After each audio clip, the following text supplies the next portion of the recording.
বাহিনী একমাত্র বাহিনী ছিল যারা আমাদের পাশের দেশ ভারতকে যুদ্ধে হারাতে পেরেছিল। এই বাহিনীর মানুষদেরকে আটকে রেখে আপনারা পরবর্তীতে এই বাহিনীতে যারা চাকরি করবে তাদেরকে মেসেজ দিয়ে দেওয়া হয়েছে যে তোমরা যদি অস্ত্র ধরো তাহলে তোমাদেরকে এইভাবে আমরা জেলে আটকে রাখবো। আর এই কারণেই তারা আমাদেরকে মনস্তাত্ত্বিক মেসেজ দিয়েছে। স্বর্ণা দাস ফেলানি তাদেরকে পিডিআর এর যে কাটাতারে ঝুলিয়ে রেখে বলেছে যে তোমরা বাংলাদেশিরা তোমরা কিছুই করতে পারবে না। আমরা এর বিচার চাই।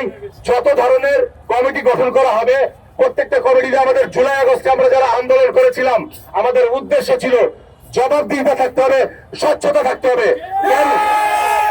ওই কমিটিতে কেন কোনো মানুষকে নেওয়া হবে তাদের ব্যাপারে সারা জাতি জানতে পারবে। এই কমিটির ব্যাপারে আমরা সবাই জানতে চাই।